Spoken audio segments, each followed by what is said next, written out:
5.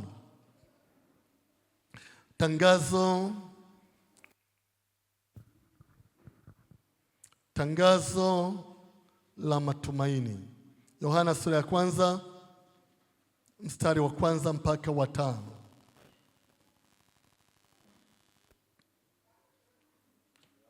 Kwanza kama tumepata mstari wa 1 mpaka wa 5. Hapo mwanzo kulikuwako neno, naye neno alikuwako kwa Mungu, naye neno alikuwa Mungu. Huyo mwanzo alikuwako kwa Mungu. Vyote vilifanyika kwa huyo, wala pasipo yeye hakikufanyika chochote kilichofanyika. Ndani yake ndimo ulimokuwamo uzima, na ule uzima ulikuwa nuru ya watu, nayo nuru yang'aa gizani, wala giza halikuiweza. Asante sana. Twende pale katika mstari wa 14 sasa. Naye neno alifanyika mwili akakaa kwetu, nasi tukauona utukufu wake, utukufu kama wa mwana pekee atokaye kwa Baba, amejaa neema na kweli. Na kisha nisome mstari wa 17. Kwa kuwa torati ilitolewa kwa mkono wa Musa, neema na kweli zilikuja kwa mkono wa Yesu Kristo. Asante sana. Bwana asifiwe sana. Tunaposoma haya maandiko, kuna kitu ambacho tunajifunza katika Injili ya Yohana. Ni jambo ambalo la kipekee sana. Unaposoma hii Injili, inaanza kwa kumtaja mtu ambaye anaitwa Neno. Inasema hapo mwanzo kabisa kulikuwapo Neno.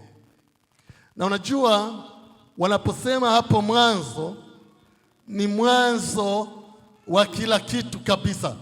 Inawezekana kila kitu kabla hakijakuwepo, mwanzo kabisa alikuwepo Neno. Biblia inasema naye neno alikuwepo kwa Mungu. Huyo mwanzo alikuwa kwa Mungu.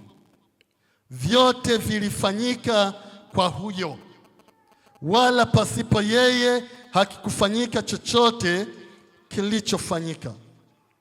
Biblia inasema ndani yake ndimo ulimokuwa uzima. Ndimo ulimokuwa uzima, na ule uzima ulikuwa nuru ya watu. Ndani ya huyo neno ndimo ulimokuwa uzima. Halafu ule uzima ndio uliokuwa nuru ya watu. Biblia inasema nayo nuru yang'aa gizani, wala giza halikuiweza. Unafahamu, unaposoma Biblia katika mistari ambayo nimekuongeza, kwenye mstari wa 14 na mstari wa 17, kuna vitu ambavyo waweza ukajifunza. Neno ambaye anatajwa pale ni Yesu Kristo. Angalia, anasema hapo mwanzo kulikuwepo neno. Kwa maneno mengine, Yesu Kristo alikuwepo kabla. Alikuwepo hapo mwanzoni. Yesu alikuwepo mwanzo kabisa wa vitu vyote.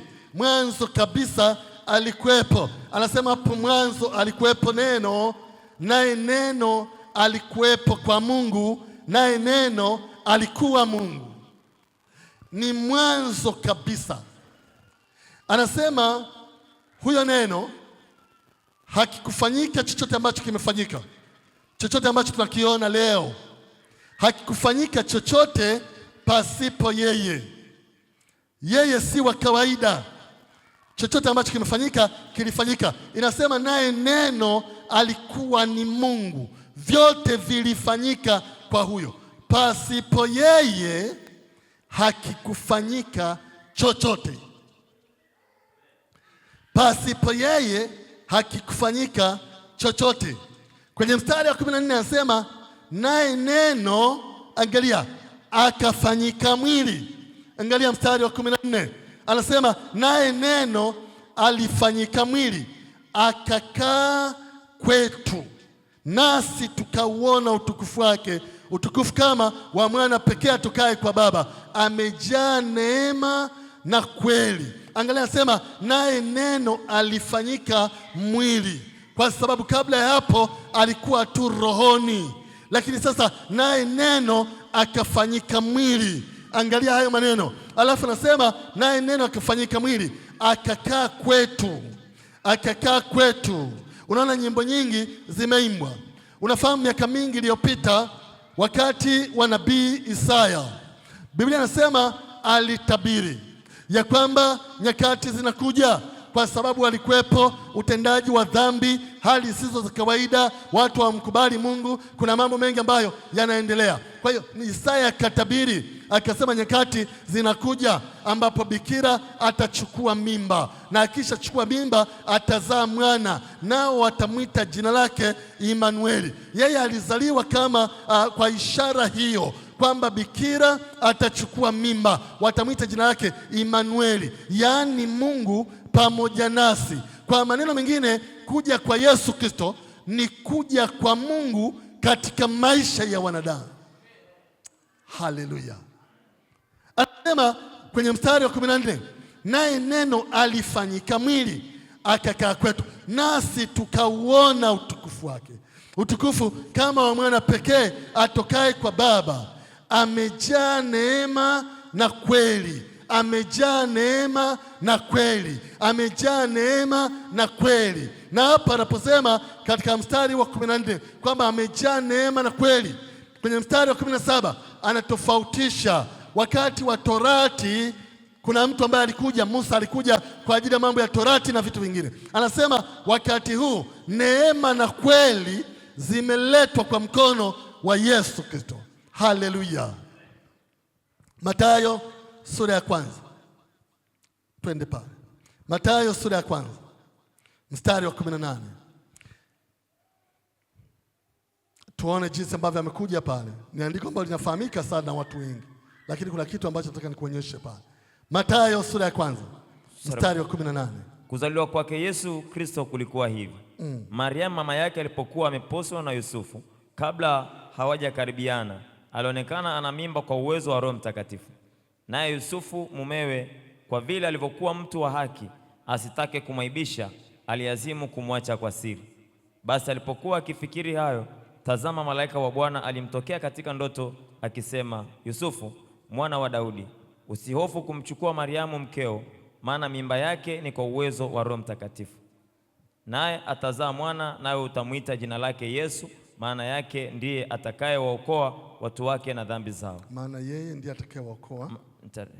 yeye ndiye atakayewaokoa watu wake na dhambi zao. Hayo yote yamekuwa ili litimie lile neno lilonenwa na Bwana kwa ujumbe wa nabii akisema, tazama, bikira atachukua mimba, naye atazaa mwana, nao watamwita jina lake Imanueli, yaani Mungu pamoja nasi. Mpaka 25.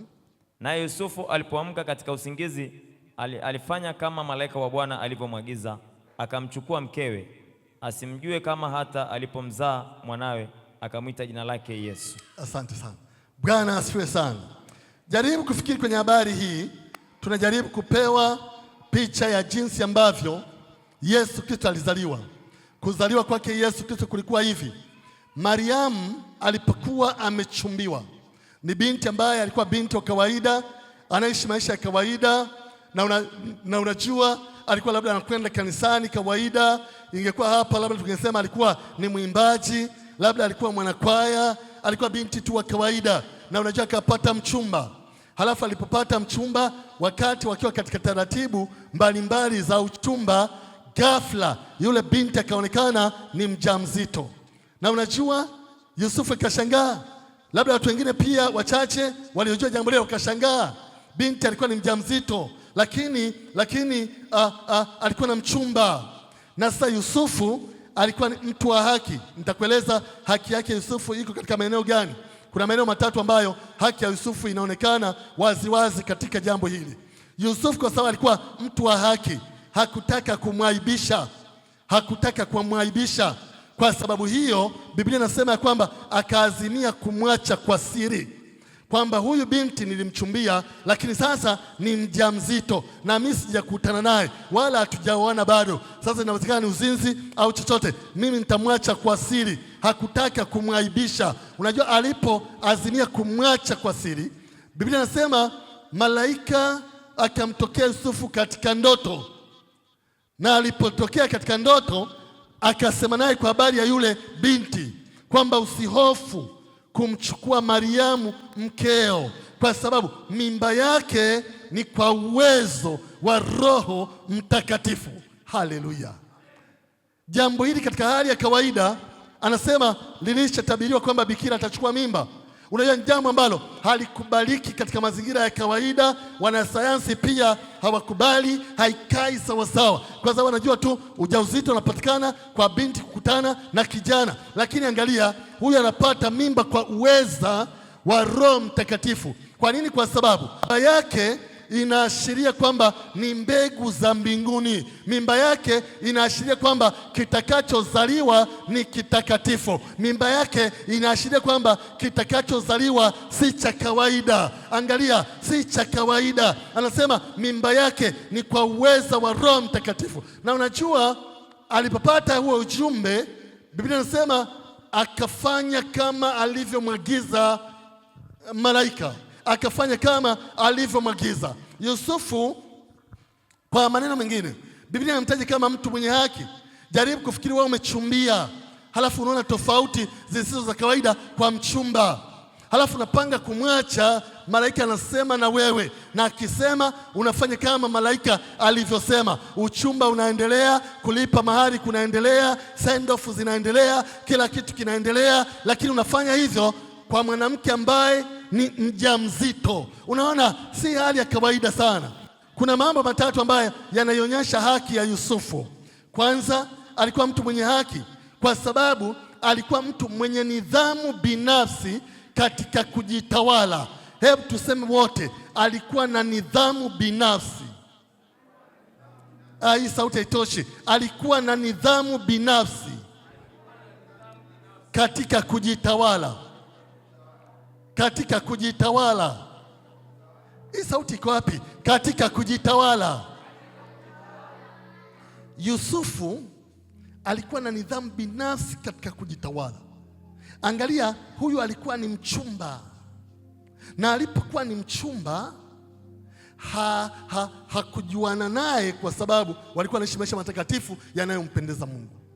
Lakini sio hivyo tu, hata aliposikia kwamba amepata ujauzito, labda vijana wengine wangemwambia wewe si mjamzito, na mwambie labda tungeendelea na hili au Yusufu, Biblia inasema hakumjua kamwe, hakumjua tena mpaka alipomzaa mwanaye.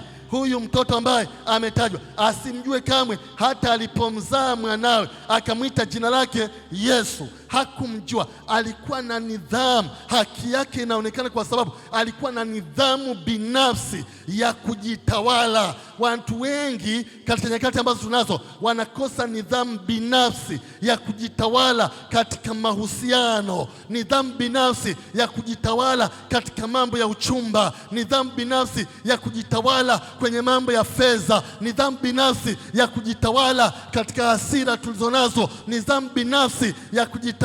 Yusufu alikuwa na nidhamu binafsi ya kujitawala. Hili ni jambo la kwanza ambalo lilimpa Yusufu haki, linamtaja kama alikuwa mtu mwenye haki. Sikilizeni vijana, niwaambie, ni muhimu sana kuheshimu na kuitunza heshima ya mchumba wako. Ni muhimu kuheshimu na kuitunza heshima ya mchumba wako. Angalia, Biblia inasema kwamba alitaka kumwacha hata kwa siri. Kwa nini? Kwa sababu hakupenda kumwaibisha. Unajua, si kwamba alimheshimu tu. Sikiliza niwaambie vijana, lakini pia mabinti na vijana wa kiume, hakika uzinzi kabla ya ndoa ni jambo la kuaibisha. Yaani mchumba anaishusha thamani yako. Usiseme anaipandisha, anaishusha thamani yako. Mchumba ambaye anataka mfanye mapenzi kabla hamjaoana anakushusha. Yaani hilo jambo tu kwamba ameweza kukwambia, kakuona kwamba wewe si kitu cha thamani sana, kakuona kama wewe ni kitu cha kawaida. Na ndio maana ikiwa ni kijana, usikubali binti katika hali hiyo ashushe thamani yako. Kama wewe ni binti, usikubali kijana ashushe thamani yako. Mwambie, kama unanipenda utaningoja, kama unanipenda utanisubiri, kama unanipenda utaungojea wakati. Haleluya! Yusufu alikuwa na haki katika hilo, lakini angalia, alikuwa mtu mwenye haki kwa sababu hakupenda kumwacha Mariamu kwa njia ambayo itamwaibisha. Alitaka kumwacha Mariamu kwa siri. Anasema maana hakupenda kumwaibisha. Yusufu ni waajabu kwa sababu alitaka asimwaibishe. Na leo nyakati hizi ni za ajabu kwa sababu hakuwa anataka aaibike mbele za watu. Na hili ni jambo ambalo kuna kitu cha kujifunza kikubwa kwa wachumba, lakini kuna kitu cha kujifunza kikubwa kwa wanandoa pia. Wanandoa na hata wachumba, msipende kuaibishana. Haleluya! Ni sifa gani, ni heshima gani mwanaume unapata kumwaibisha mke wako? Ni sifa gani, ni heshima gani unapata mwanamke kumwaibisha mume wako? Bwana asifiwe. Sikiliza nikwambie, katika mambo ya ndoa jinsi ilivyo, thamani ya mke wako inaposhuka mbele za watu, wewe mume ndiye pia unashuka. Hata wanawake, thamani ya mume wako inaposhuka mitaani, wewe mke pia thamani yako inashuka. Mara nyingi wanaume wako vile walivyo kwa sababu ya wake zao. Mara nyingi wanawake wako vile walivyo kwa sababu ya waume zao. Usimwaibishe mumeo, usimwaibishe mkeo. Jaribu kufikiri kama angemwaibisha mbele za watu. Mwanamke gani amefanya uzinzi? Mimba gani? Eti kwa Roho Mtakatifu. Roho gani huyo? Roho gani? Angemwaibisha. Alafu baada ya kumwaibisha, ndoto zingemtokea, malaika wangesema naye. Baada ya kusema naye, ingebidi amchukue. Angechukua mwanamke aliyemwaibisha, angechukua mwanamke aliyemdhalilisha, angemchukua mwanamke aliyemfanya sio kitu mbele za watu, angechukua mwanamke ambaye watu wote wanamwona kwamba si kitu, wanamjua kwa kudhalilika kwake. Bwana asifiwe sana. Mgeukie jirani yako, mwambie, ndugu, umeshaoa? Muulize, umeshaoa? Au mwambie umeshaolewa. Kama ni mwanamke, mwambie usimdhalilishe mwenzi wako. Bwana asifiwe sana. Kwa hiyo hapa haki ya Yusufu pia inaonekana, lakini kuna jambo la tatu ambalo haki ya Yusufu inaonekana. Haki ya Yusufu, alikuwa mtu ambaye anapolisikia neno la Mungu kwa haraka hulitendea kazi. Kumbuka yeye hapa alikuwa amelala, alipolala akaota ndoto, na hii ndoto akaota kwamba malaika amekuja. Alipoota katika ndoto malaika amekuja, malaika akamwambia ndotoni. Wala si kwamba aliongea naye kama tunavyoongea wewe, aliongea naye ndotoni. Akamwambia Yusufu, sikiliza, ni kweli mimba ya Mariamu ina utata, lakini usihofu kumchukua Mariamu mke wako. Yeye bado tu ni mke wako, usihofu kumchukua, maana ile mimba yake ni kwa uweza wa Roho Mtakatifu. Haya mambo yanafanyika ili kutimiza unabii uliotabiriwa. Kwa hiyo usihofu kumchukua Mariamu mkeo. Biblia inasema alipoamka kwenye ndoto na alipojua Mungu amesema naye kupitia malaika, Biblia inasema akafanya kama malaika alivyosema, akamchukua Mariamu mke wake, na hakumjua mpaka alipomzaa mtoto Yesu. Haleluya! Alikuwa mtendaji wa neno. Yusufu alikuwa mtendaji wa neno. Leo tunalo tatizo katika kanisa la Yesu Kristo duniani. Watu si watendaji wa neno. Watu wanafikiri tunakuja tu kwenye dini fulani kwamba mimi nasali kanisa hilo hapo, yule naye anasali lile kule. Unajua si watu tunasaligi mjini, unajua sisi tunasaligi vijijini, unajua sisi, yani kama dini fulani tu, dini kawaida tu na nini. Utendaji wa neno hakuna. Utendaji wa neno ni sifuri. Bwana asifiwe sana. Juzi mtumishi wangu alipokuwa anahudumia hapa vijana, yani alihudumia, yani mimi binafsi, mimi wanasafiri sana na pia nafahamu juu ya wahubiri wanapohudumia, nafahamu. Lakini alihudumia mafundisho ya siku moja, utafikiri semina ya siku 3-4. Bwana asifiwe sana. Karibu kila kitu alikitaja. Kinahusu uchumba alitaja, kinahusu ndoa alitaja, kinahusu huduma alitaja, kinahusu nini. Mpaka juzi tukajua kwamba kuna watu kwenye ndoa, yani wameoana lakini wote ni mabachela, na ubachela unaendelea hata baada ya kuoana. Vijana, simlisikia ile? Na wengine mnapata shida kwenye ndoa zenu kwa sababu waume zenu bado ni mabachela. Wengine wanaume mnapata shida kwenye ndoa zenu kwa sababu wake zenu bado ni mabachela. Ilifundishwa juzi, bachela hawezi kuosha mtoto kumtawaza akiwa amejisaidia.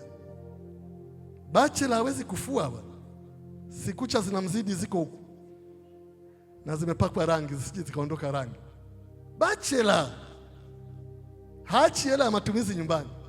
Wewe ni kulalamika, yani mume wangu haachi hela ya matumizi. Unajua mimi nashangaa, hajui kama tuko huku nyumbani. Haachi kwa sababu ni bachela. Kwani mabachela wanachaga hela ya matumizi nyumbani? Hebu niambie nyewe, mabachela wanachaga hela ya matumizi nyumbani? Hela zake anazo hapa. Bachela anatembea nazo. Hela za ziada ambazo anatembea nazo ziko kwenye namba yake ya simu, M-Pesa. Wale kidogo wanaopokeaga vimishahara, kuna kinusu kiko kwenye akaunti ya benki. Haizi kuacha hela nyumbani. Bachela wachagi hela nyumbani, utamwachia nani? Bwana asifiwe sana. Kwa hiyo sasa Biblia inasema uwe mtendaji wa neno, si msikiaji tu.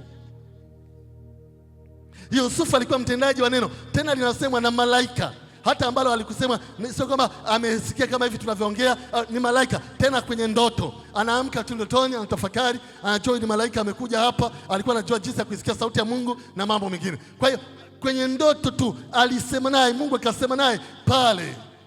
Sasa kuzaliwa kwa Yesu Kristo lazima uweze kufahamu, lilikuwa ni tukio la kipekee sana. Lilikuwa ni tukio la kumleta Mungu kwa wanadamu. Mimi nalipenda kwa sababu Yesu Kristo aliletwa kwetu, Mungu aliletwa kwenye maisha yangu. Yaani ni tukio ambalo Yesu aliletwa kwenye maisha yangu. Yesu aliletwa kwenye kazi zangu. Yesu aliletwa kwenye nyumba yangu. Yesu aliletwa kwenye biashara ninayofanya. Yesu aliletwa kwenye huduma nilionayo. Ni tukio, ni ujio wa Mungu kwa wanadamu.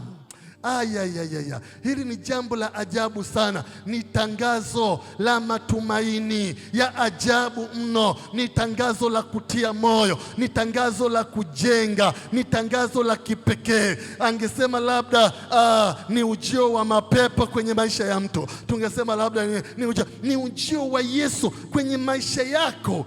We kati ya bahati ulizonazo ni Yesu kuja kwenye maisha yako. Yani amekuja kwenye maisha yako. Ni kwa nini utembee ukiogopa? Ni kwa nini ukitembea usihofu? Na ndio maana katika ujumbe wa matumaini na kwenye tangazo hili la matumaini wanasema msiogope. Yani ni jambo la ajabu sana. Kuja kwa Yesu kumeondoa hofu katika mioyo ya watu, kumeondoa hofu kwenye ndoa zetu, kumeondoa hofu kwenye kazi zetu, kumeondoa hofu kwenye biashara zetu. Ni tangazo la matumaini ya ajabu mno. Ni tangazo ambalo lilitangazwa na malaika wenyewe, wala halikutangazwa na manabii, wala halikutangazwa na watu fulani. Ni tangazo ambalo lilitangazwa na malaika kwamba Yesu anakuja kwenye maisha ya watu. Ni kweli Isaya alitoa unabii, lakini aliyetangaza kwamba Yesu amekuja, aliyetangaza kwamba Mungu anakuja katika maisha ya wanadamu, aliyetangaza ni malaika mwenyewe. Haleluya, ni ajabu. Luka sura ya pili. Luka sura ya pili ni tangazo la ajabu mno. Mimi napenda vile maandiko yako, napenda vile ambavyo Mungu anapenda kututia moyo, napenda vile ambavyo Mungu anapenda kutujenga, napenda vile ambavyo Mungu anapenda kutusaidia. Hebu sikiliza Luka sura ya pili mstari wa 10 mpaka wa 14. Luka sura ya pili mstari wa 10 mpaka 14. Sasa malaika akamwambia msiogope. Labda Elisha samani, kwa sababu ya wale tu ambao labda tusome Biblia nyumbani, tuanze mstari wa 8 pale twende mpaka wa 14 pale. Na katika nchi ile ile walikuwako wachungaji wakikaa makondeni na kulinda kundi lao kwa zamu usiku. Malaika wa Bwana akawatokea ghafla, utukufu wa Bwana ukawang'aria pande zote, wakaingiwa na hofu kuu. Malaika akawaambia msiogope, kwa kuwa mimi ninawaletea habari njema ya furaha kuu itakayokuwa kwa watu wote. Maana leo katika mji wa Daudi amezaliwa kwa ajili yenu Mwokozi, ndiye Kristo Bwana. Na hii ndiyo ishara kwenu, mtakuta mtoto mchanga amevikwa nguo za kitoto, amelala katika hori ya kulia ng'ombe. Mara walikuwapo pamoja na huyo malaika wingi wa jeshi la mbinguni, wakimsifu Mungu na kusema, atukuzwe Mungu juu mbinguni, na duniani iwe amani kwa watu aliowaridhia. Amen. Asante sana. Mpaka mstari wa 14. Sikiliza, baada ya Yesu Kristo kuzaliwa, alipokuwa amezaliwa kwenye hori la wanyama kule Bethlehemu, alipokuwa amezaliwa kwenye hori ni mahali ambapo watu wanatumia kulisha wanyama, yaani kama ng'ombe wapo pale, unapowapa majani pale unapowawekea maji pale, lile ndio hori la kulishia wanyama pale ambapo wanakula. Sasa alipokuwa amezaliwa, Biblia inasema kwenye ile nchi walikuwapo wachungaji wakikaa makondeni na kulisha kundi lao kwa zamu usiku. Yaani maana yake ni kwamba walikuwa wachungaji wanachunga kondoo, wanachunga mbuzi, wanachunga ng'ombe, na unajua kwa sababu wako mashambani, wako maporeni, wanapeana zamu. Kwamba bwana, mchana wanakuwa wote, usiku wanalinda wote kwa zamu, wanachunga kwa zamu. Wanalinda kwa zamu. Kwa hiyo wanachunga, wanalinda, wanachunga, wanalinda, wanachunga, wanalinda, namna hiyo tu kwa zamu. Bwana, nyie nendeni sasa hivi, si ngoja tupumzike, si tutakwenda baadaye. Wanapeana zamu, wanachunga namna. Sasa walipokuwa pale, Biblia inasema malaika wa Bwana akawatokea ghafla, utukufu wa Bwana ukaangalia pande zote, wakaingiwa na hofu kuu. Jaribu kufikiri, hawa malaika, hawa wachungaji walikuwa kwenye konde lile, wanachunga, wako tofauti tofauti. Wale wana ng'ombe kule, wale wana mbuzi kule, wale wana kondoo kule, wale wana ndama kule, yani wachungaji wa kawaida tu, watu wa kawaida. Walikuwa hata wavai suti sana, hawakuzaliwa kwenye nyumba za kifalme, wala hawakuwa watoto wa viongozi wakubwa katika nchi. Watu wa kawaida kabisa, wachungaji wa ng'ombe. Na unajua malaika akawatokea ghafla, na alipotokea ghafla, utukufu wa Bwana ukaangalia pande zote. Ulipoangalia pande zote, wakaingiwa na hofu. Biblia inasema wakaingiwa na hofu kuu. Mstari wa 10, malaika akawaambia, tangazo la matumaini likaanza kutolewa. Biblia inasema malaika akawaambia, msiogope, kwa kuwa mimi ninawaletea habari njema ya furaha kuu itakayokuwa kwa watu wote. Biblia inasema wakati wanatetemeka, wanaogopa, wameingiwa na hofu, malaika akawaambia, msiogope, kwa maana mimi nimekuja, ni tangazo nimeleta, nawaletea habari njema. Kuja kwa Yesu Kristo ni habari njema za maisha yako, ni habari njema za ukoo wenu, ni habari njema za kabila lenu, ni habari njema za familia. Anasema hivi, malaika akawaambia, msiogope, kwa kuwa mimi nawaletea habari njema ya furaha kuu itakayokuwa kwa ajili ya watu wote. Jamani, anasemaje? Itakayokuwa kwa ajili ya Wachaga peke yao? Itakayokuwa kwa ajili ya Wasambaa peke yao? Itakayokuwa kwa ajili ya Wasukuma peke yao? Wachaga ni kati ya watu ambao hii sikukuu wanaihozi, yaani wanaihozi, utafikiri ya kwao. Yaani Wachaga utafikiri Yesu Kristo alizaliwa Kibosho. Wachaga utafikiri Yesu Kristo alizaliwa Marangu Mtoni au Rombo Mkuu kule Mashati. Wachaga wanaihozi, na ndio maana huko mikoani huko, yaani Wachaga ikifika Disemba, yaani Mchaga akiwa amebaki kule, wanamuuliza mara mbili, wewe ni Mchaga kweli au una mchanganyiko? Bwana asifiwe sana. Wanajua Wachaga wanaondoka, wanakwenda kwao. Na unajua huu mfumo wa kwenda kwao Disemba, ingawa unaonekana kama ni mfumo katika mazingira kawaida tu, wanakwenda kuhesabiwa, wanakwenda siku fulani. Unajua kwa sababu gani? Huu mfumo wanao Wayahudi, ni mfumo ambao wanao wana wa Israeli. Waisraeli katika nyakati zile, zikifika sikukuu, walikuwa wanakwenda Yerusalemu kuabudu. Wanatoka huko waliko, kama anaishi Bethlehem, kama anaishi Samaria, kama anaishi Besaida, kama anaishi sijui wapi, kama anaishi Yeriko, popote pale alikuwa anaondoka kwenda kule Yerusalemu. Nilisema hayo wakati ule wa lile somo lililopita. Wanakuwa wanakwenda kule Yerusalemu ili kusifu, ili kuabudu, ili kusherehekea sikukuu, ili kula pamoja. Na ndio hii ambayo Wachaga wanaitumia Disemba, wote wanahamia huku. Na laiti wangelihamia huku ili kuja kumsifu, kumwabudu na kumshukuru Mungu, lingekuwa ni baraka. Ila kesa wao wanakuja wanachanganya na pia kushukuru mizimu, na pia kushukuru mababu, na pia kushukuru na kutambika na mambo mengine. Wanachanganya vitu, lakini ni mfumo kabisa. Walikuwa nakwenda kule. Anasema katika hili andiko, anasema ni habari ya furaha kuu itakayokuwa kwa watu wote. Yaani watu wote hawakutengwa. Wamasai hawakutengwa, Wasambaa hawakutengwa, Wadigo hawakutengwa, Wasukuma hamjatengwa. Yaani hamjatengwa pia Wahaya, hakuna aliyetengwa. Wachina hawakutengwa, Wamarekani hawakutengwa, Wajerumani hawakutengwa. Ni habari njema kwa watu wote. Haleluya! Biblia inasema habari za furaha. Yaani usile Krismasi ama siku za Krismasi kwa huzuni na masikitiko na manini kama zile za Pasaka wakati wa Juma Kuu. Nasikia kuna wengine wanavaa nguo nyeusi, wanavaa sijui na vitambaa vyeusi, sijui na nini, na hawali na nyama, hawali na nini. Hii bwana, birthday ya Yesu Kristo ni habari za furaha kuu. Unajua kuna furaha, halafu kuna furaha kuu. Hii ni furaha kuu kwamba Yesu amezaliwa. Bwana asifiwe sana. Ni furaha kuu, ni tangazo la ajabu sana. Ngoja usikilize tena mstari wa 11. Maana leo katika mji wa Daudi amezaliwa kwa ajili yenu Mwokozi, ndiye Kristo Bwana. Ni tangazo la ajabu. Mstari wa 12. Na hii ndiyo ishara, kwa sababu waliozaliwa ni wengi. Unajua Yesu alizaliwa, lakini wakina Pita pia walizaliwa, lakini pia unajua kuna watu wakina Lawi walizaliwa, wakati ule kuna wakina Amosi walizaliwa, kuna watu pia walizaliwa ile tarehe, walizaliwa wengi. Sasa mtafahamuje?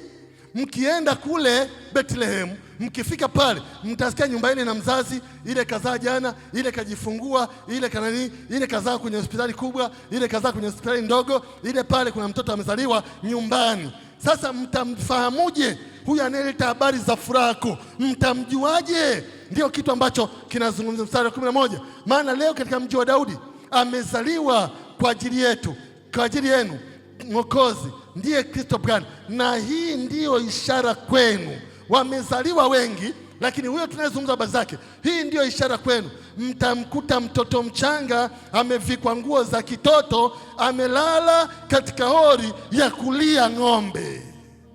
Haleluya!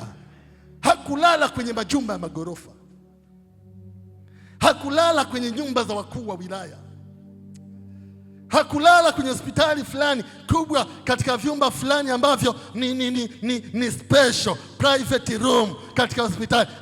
Mtamkuta mtoto kavikwa nguo za kitoto kwa kweli, lakini huyo mtoto kalazwa kwenye hori la kulishia wanyama, kalazwa katika hori la kulishia wanyama, kuonyesha ni mtu wa kawaida aliyekuja, kaja katika maisha ya kawaida ili aokoe watu wa aina zote. Maana angekuja kwenye majumba ya kifahari, labda maskini wangesema sio wao, labda angekuja kwenye hali fulani, labda wengine wangejitenga, lakini hali ya kawaida, kazaliwa kama watu wengine, atakuwa kama watu wengine, ataishi kama watu wengine kwenye hori la kulishia wanyama. Mtamkuta pale kalazwa, amelala katika hori ya kulia wanyama.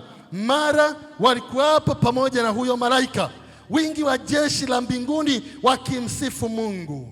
Angalia huyo malaika alipokuwa anatoa hilo tangazo la matumaini, alipokuwa anatoa hizo habari za kuzaliwa Yesu Kristo, alipotoa hizo habari za kuzaliwa Mwokozi, alipotoa hizo habari, wakati anatoa, wingi wa jeshi la malaika wa mbinguni wakaja. Walipokuja wakiwa wamemzunguka yule malaika, wao walikuwa wanamsifu Mungu aliye hai. Walipokuwa wamemzunguka yule malaika anayetoa tangazo la matumaini, walikuwa wote, lile jeshi linamsifu Mungu na kumtukuza yeye. Walipokuwa na msifu, wanasema hivi: atukuzwe Mungu juu mbinguni. Mungu kaamua jambo, Mungu kaamua kitu, Mungu kaamua jambo lisilo la kawaida. Atukuzwe Mungu juu mbinguni. Ayayayayaya, atukuzwe Mungu juu mbinguni. Mbingu zinajua siku ya leo kwamba kuna mtoto amezaliwa. Mbingu zinajua siku ya leo kwamba kuna mtoto zimemleta. Mbingu zinajua siku ya leo kwamba kuna Mwokozi amekuja duniani. Mbingu zinajua. Atukuzwe. Biblia inasema Mungu juu mbinguni na duniani hapa tunapoishi, na duniani hapa tulipo, na duniani hapa mlipo wachungaji, na duniani kwenye hori lile la ng'ombe, na duniani katika zile familia, na duniani katika ile nyumba yako, na duniani katika eneo lako la kazi, na duniani, anasema na duniani iwe amani kwa watu aliowarizia. Haleluya! Hebu piga makofi kwa Yesu Kristo Bwana wetu. Haleluya! Asante Mungu, akubariki Baba. Na duniani iwe amani kwa watu walioarizia. Matangazo la matumaini ni hili: imeletwa amani kwenye maisha yako, imeletwa amani katika nyumba yako, imeletwa amani katika familia yako, imeletwa amani katika eneo lako la kazi, imeletwa amani. Yesu Kristo ameleta amani. Achana na wale wajomba wanaoleta mafarakano, achana na wale mababu wanaoleta mafarakano, achana na huyo mchumba anayeleta shida, achana na hao. Yesu Kristo ameleta amani, ameleta amani, ameleta amani. Kanisa, sikilizeni mchana wa leo, tangazo la matumaini liko juu yenu. Yesu kaleta amani. Amani iwakalie, amani iwatamie, amani iwe juu yenu, amani iwe kwenye kazi zenu, amani iwe kwenye biashara, amani iwe kwenye ndoa zenu, amani. Ayayayaya, Mungu akubariki sana. Amani, amani. Mgeukie jirani yako, mwambie amani. Leo ukitoka hapa ibadani, ukiona mtu anaanzisha magomvi, mwambie hivi: sikiliza, kuna mambo mawili makubwa Yesu ameyaleta. Kwanza ni furaha kuu kwa watu wote. Jambo la kwanza, mwambie Bwana, leo ni siku ya furaha. Hebu acha ujinga. Leo ni siku ya furaha, uache upumbavu. Leo ni siku ya furaha, acha hayo mambo. Hili jambo la kwanza. La pili, mwambie ameleta amani. Haya magomvi yako unatoa wapi kwenye hii ndoa? Haya magomvi yako unatoa wapi kwenye familia? Haya magomvi unatoa wapi? Imeletwa amani. Ni tangazo la matumaini. Sikiliza niwaambie kwa nini ni matumaini. Kwa sababu unajua, furaha na amani mahali popote zinapotawala ndiko baraka zinakokwenda. Baraka haziendi mahali ambapo watu wamekunja uso, watu wamechukia, watu wamekaa kiajabu, watu wana magomvi, familia haielewani, nani haelewani, huyu haelewani na yule, huyu akijenga, huyu anamloga, huyu akifanya hivi.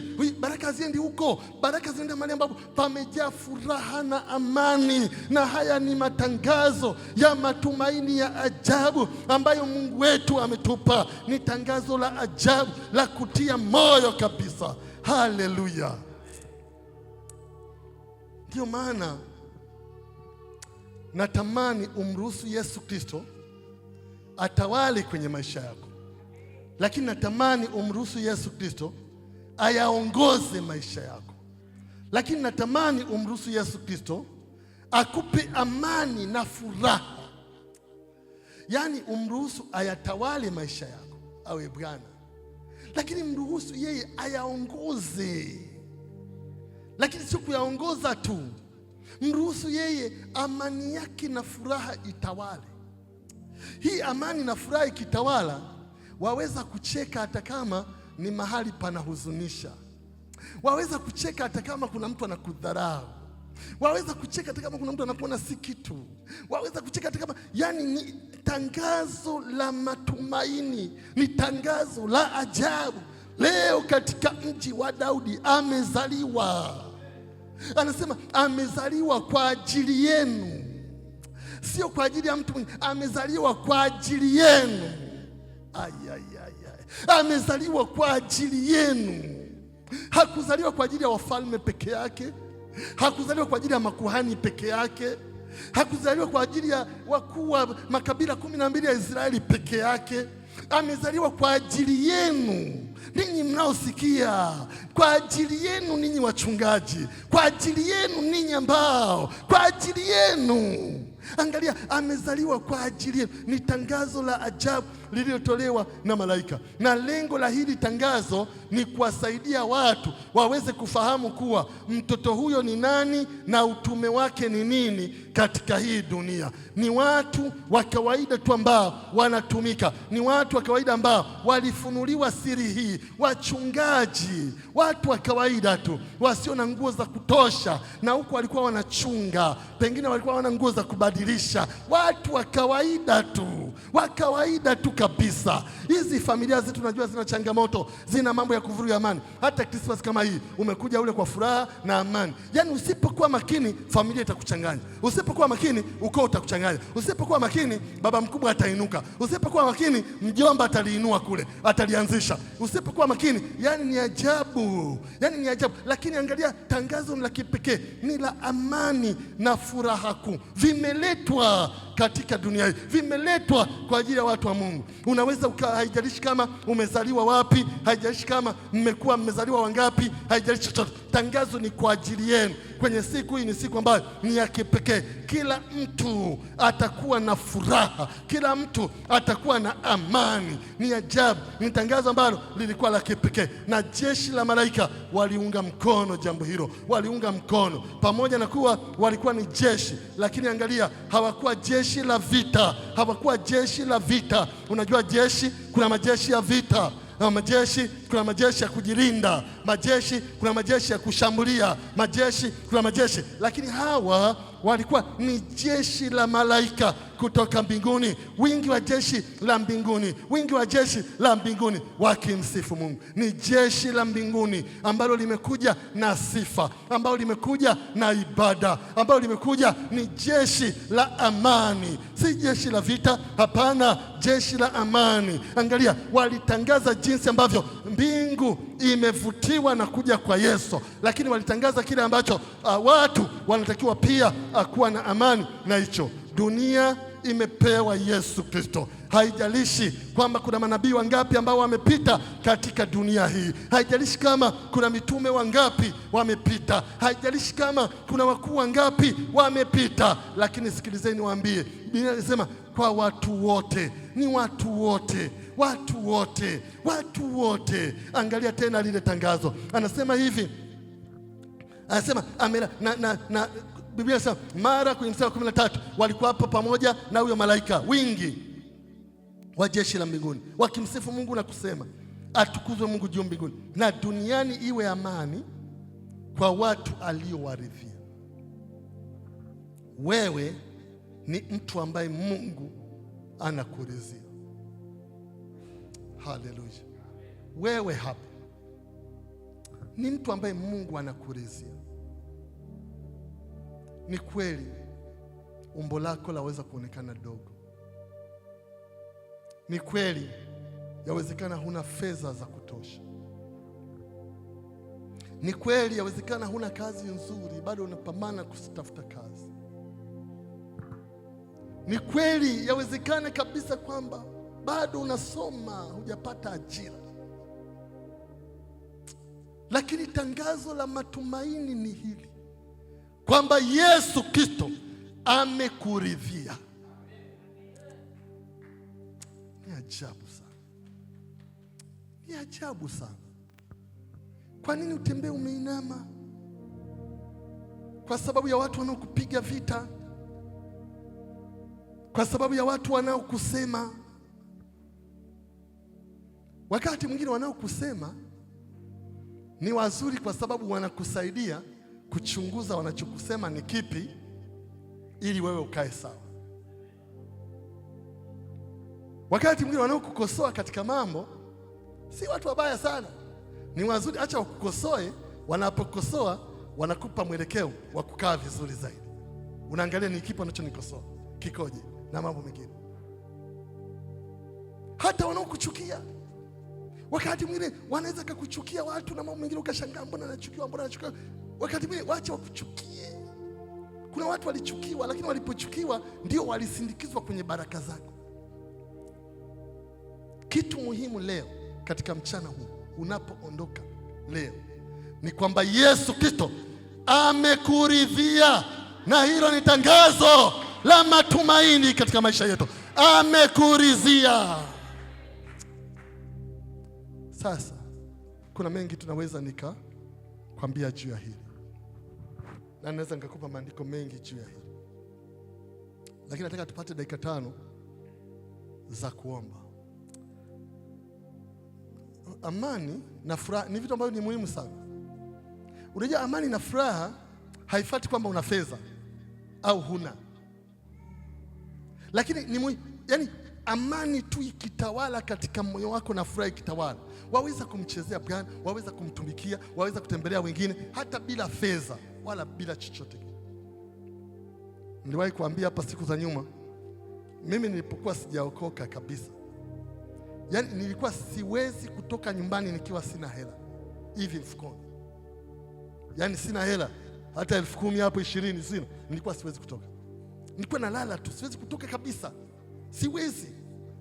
Lakini baada ya kupokea hii amani na furaha ya Yesu Kristo, yani sizuiwi na chochote. Niwe na hela nisiwe na hela, naweza nikatoka nyumbani na nina amani. Bwana asifiwe sana. Maana tunayempokea ni waajabu. Yesu ni waajabu, anaweza kufanya njia hata pahali pasipo na njia. Uweza ukatoka huna hela ukarudi umejaa huko vizuri. Angalia, ni waajabu sana. Anaweza kufanya njia hata pasipo na njia. Wakati mwingine unashangaa anafungua njia ambayo hata wewe mwenyewe ukitafakari akili zako hazina matunda kwenye jambo lile. Unajua si kawaida. Anaweza. Kwa hiyo nataka tuombe amani ipate kutawala na furaha ya kweli katika maisha yetu ya wokovu. Hiyo itakufanya ukimsifu Mungu na kumwabudu. Yani si kwa mashaka, si kwa hofu. Tangazo linasema msiogope. Kuja kwa Yesu kumeondoa hofu kwenye maisha ya watu. Hili ni jambo la kwanza ambalo nataka tuliombee. Jambo la pili, kwa sababu ya muda sikusoma hayo maandiko, kwenye Mathayo 2 inasema hivi, waliona nyota yake iking'ara kutoka mashariki, na kupitia ile nyota iliwaongoza. Nimesema sijalisoma ile andiko kwenye Mathayo. Iliwaongoza, na ilipoongoza ikawaongoza mpaka pale nyumba ilipo, ikasimama pale. Wakiingia kwenye hiyo nyumba wakaona mtoto, wakatoa zawadi zao, manemane, uvumba na vitu mbalimbali, wakatoa na mambo mengine. Ninataka tunapokumbuka huku kuzaliwa kwa Yesu Kristo katika maisha yetu, na tukiwa tunakumbuka kama nilivyokuambia kwenye maombi hapa wakati wa ibada, kwamba tukikumbuka kule kuzaliwa kwetu mara ya pili kwa Yesu Kristo. Sasa siku ya leo tuombe ile nyota inayotuongoza ing'are na kutupeleka sehemu ambazo ni sahihi. Hebu simama kwa miguu yako. Simama kwa miguu yako. Metibota basi dibosha. Simama kwa miguu yako. Rapose kapasi shanta. Simama kwa miguu yako, weka mikono yako juu. Nataka uombe juu ya amani na furaha ya kweli itawale maisha yako. Wakati mwingine kuna vinavyozuia amani, kuna vinavyozuia furaha, na wakati mwingine ni vitu ambavyo havihusishi jambo lolote lililokuu, lakini vinakuondolea amani, vinakuondolea furaha. Hamna. Hiyo ni sehemu yako umepewa kwa kuzaliwa tu Yesu. Yaani ile Yesu kuzaliwa tu kwa ajili yako, tayari furaha na amani umepewa. Na nimekwambia Mungu amekuridhia. Kwa hiyo hakuna chochote kinachotakiwa kuondolea amani. Ndio maana wakati mwingine vinavyotuondolea amani havihusishi jambo lolote lililokuu. Kwa hiyo ni jambo la kwanza tunakwenda kuliombea kwa kumaanisha kabisa. Lakini jambo la pili, nyota iliyong'ara na kuongoza ili kuiendea nyumba ambayo Yesu Kristo alikuwepo. Nyota hiyo ing'are kwenye maisha yako na kuongoza katika njia zilizo sahihi. Hebu sema, Bwana Yesu, Sema tena Bwana Yesu. Bwana Yesu. Kwa sauti sema Bwana Yesu. Bwana Yesu. Sema tena Bwana Yesu. Bwana Yesu. Mchana wa leo. Mchana wa leo. Niko mbele zako. Niko mbele zako. Kwa jina la Yesu. Kwa jina la Yesu. Kuzaliwa kwa Yesu Kristo. Kwa Yesu Kristo. Kwenye maisha yetu. Kwenye maisha yetu. Kwenye dunia hii. Kwenye dunia hii. Kumeleta furaha kuu. Furaha kuu. Kumeleta amani kuu. Amani kuu. Bwana. Bwana. Mchana wa leo. Ninaomba amani itawale kwenye maisha yangu. Furaha itawale kwenye maisha yangu. Kwa jina la Yesu. Chochote kinachozuia amani kutawala. Chochote kinachozuia furaha kutawala. Mchana wa leo nakikataa kwa jina la Yesu. Nakikataa kwa jina la Yesu. Bwana. Amani ya kweli ikapate kutawala. Furaha ya kweli ikapate kutawala kwa jina la Yesu. Nenda mbele za Bwana. Yes. Nenda mbele za Mungu, endelea kuomba amani ya kweli ipate kutawala. Baba, katika jina la Yesu Kristo, asante Bwana Yesu kwa neema na utukufu wako. Asante Mungu, maana kwa kuzaliwa kwako umetuletea amani iliyokuu, umetuletea furaha ya kweli katika maisha yetu. Nasi tunakuja mbele zako Bwana, kuanzia sasa, kuanzia mchana huu, amani ya kweli kaendelee kutawala, furaha ya kweli kaendelee kutawala katika maisha yetu, katika kazi zetu, katika biashara zetu, katika ndoa zetu, katika watoto wetu, katika huduma zetu. Yesu Kristo, amani ya kweli iendelee kutawala, amani ya kweli iendelee kutuongoza, amani ya kweli iendelee kutawala maisha yetu. Itawale ndoa zetu, itawale watoto wetu, itawale familia zetu, itawale koo zetu, itawale biashara zetu, itawale tuwapo kazini kwetu. Amani yako Mungu ikaendelee kutawala na furaha ya kweli iendelee kutawala katika jina la Yesu na kwa damu ya Yesu Kristo. Maana Mungu, kuja kwako wewe tumepata furaha iliyokuu na tumepata amani iliyokuu kwa damu ya Yesu Kristo. Nasi tuko mbele zako, tunakuomba Bwana utuongoze. Amani yako Jehova ikatawale, itawale maisha yetu kuanzia leo.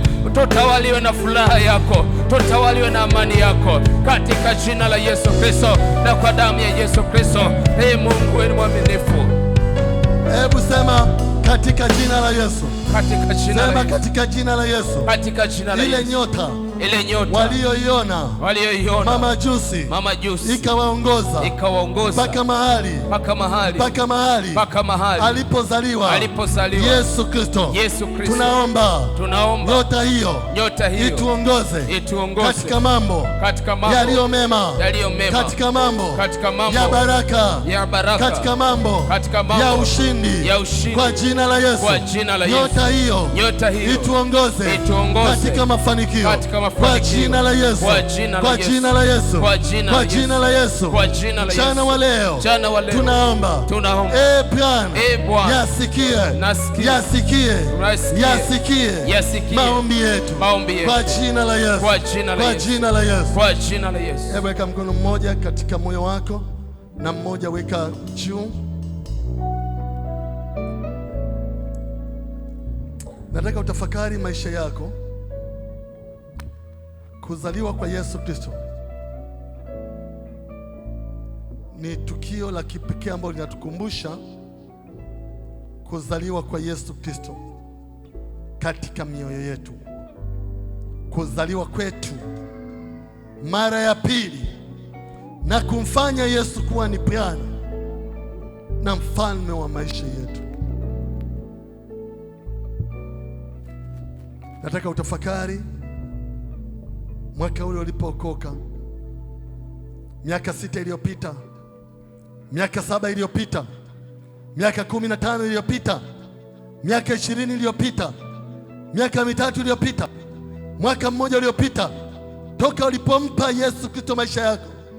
Tafakari ule mwanzo wako na ule upendo wako kwa Yesu Kristo pale mwanzoni kabisa. Unaweza ukawa na kitu cha kumwambia. Wakati mwingine ni kumshukuru Mungu kwa sababu ya neema hiyo, lakini wakati mwingine ni kumwomba akusaidie kwa upya, kwa sababu Umeuacha upendo ule wa kwanza, umekengeuka, umeiacha njia, umeacha lile kusudi la yeye kuja kwako, umeacha lile kusudi la wewe kuzaliwa mara ya pili, na unafanya mambo mengine yanayopoteza na kuondolea baraka ambazo zimekusudiwa.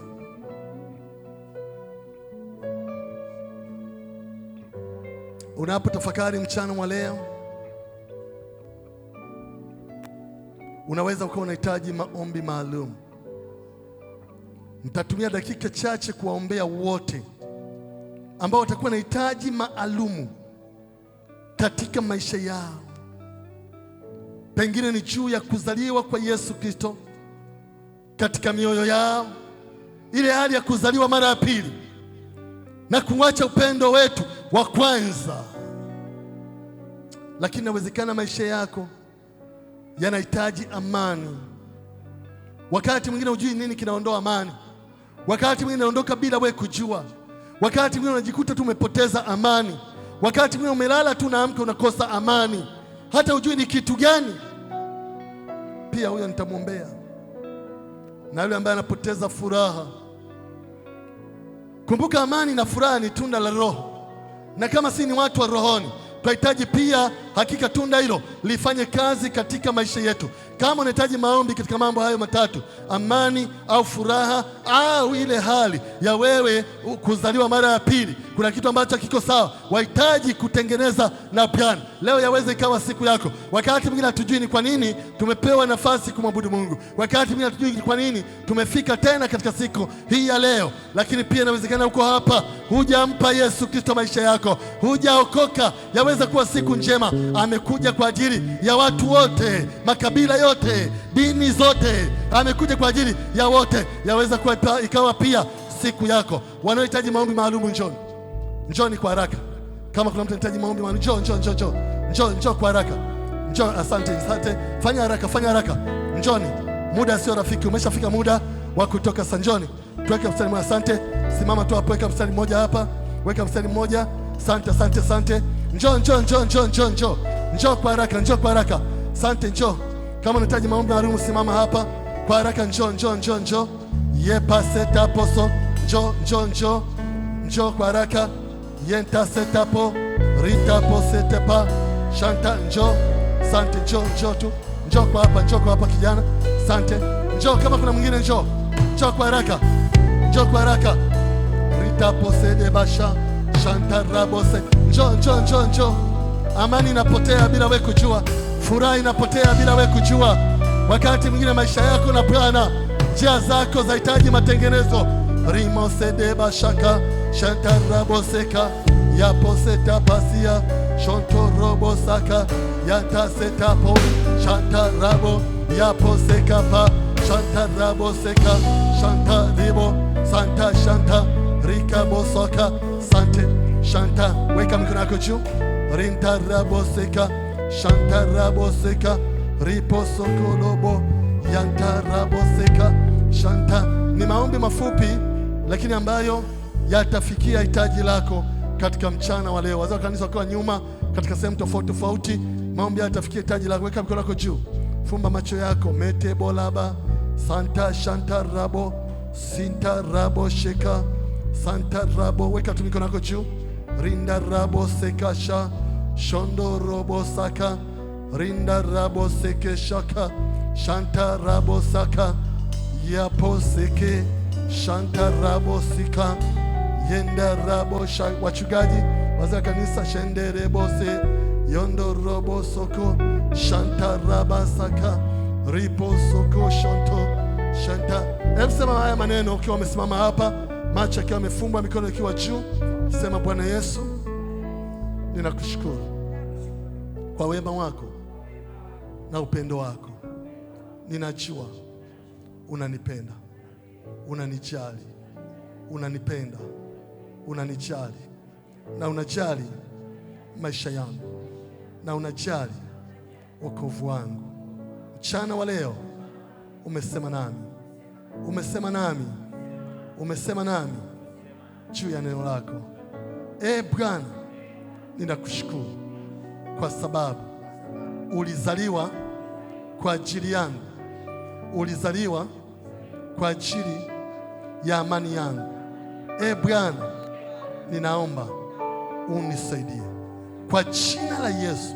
Amani ya kweli itawale kwenye maisha yangu, furaha ya kweli itawale kwenye maisha yangu kwa jina la Yesu.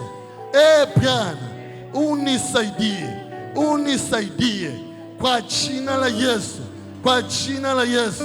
Mchana wa leo maisha yangu yawe salama, yawe salama mikononi mwako, mikononi mwako, kwa jina la Yesu, kwa jina la Yesu, kwa jina la Yesu, kwa jina la Yesu, kwa jina la Yesu, kwa jina la Yesu, kwa jina la Yesu.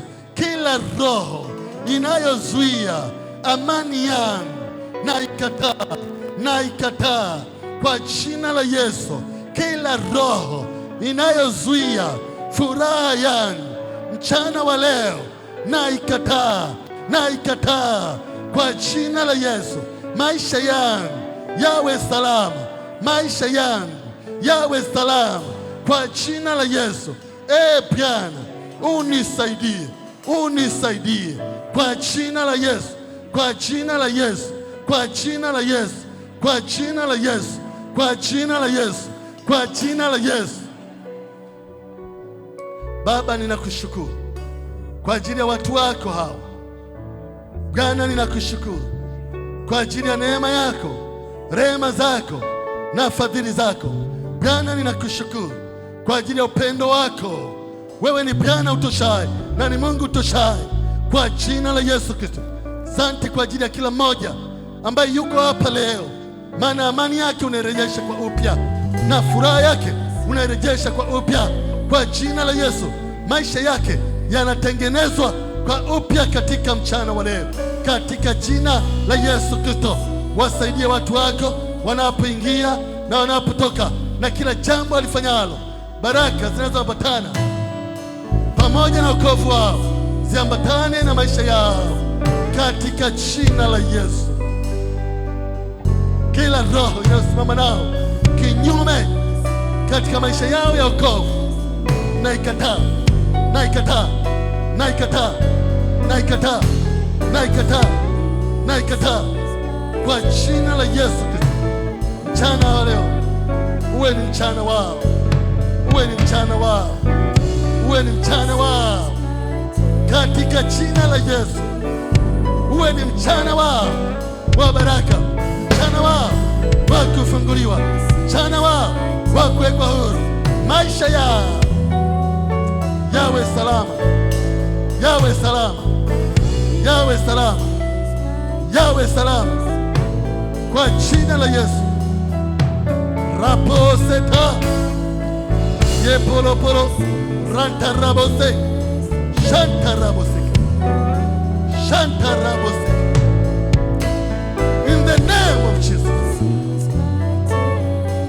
natisha kila roho ya shetani, natisha hizo nguvu za giza. Matabolaba shebelebe rabo.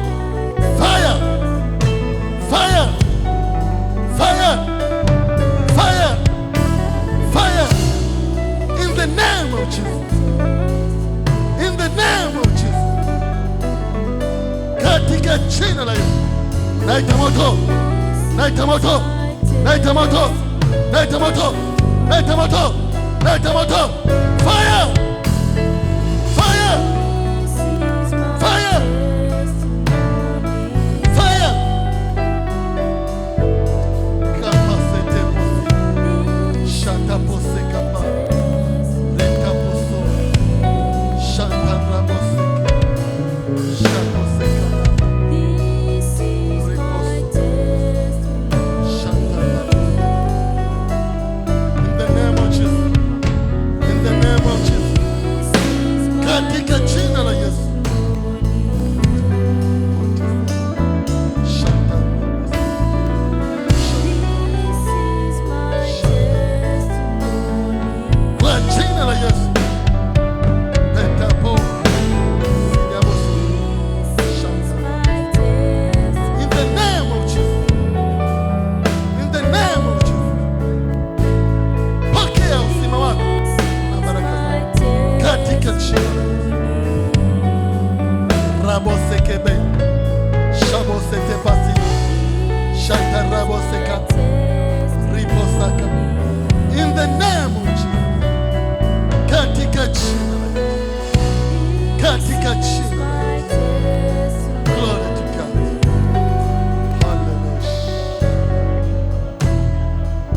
Baba, asante kwa uponyaji, asante kwa baraka, amani, furaha na upendo wako kweli katika maisha yao ya wokovu.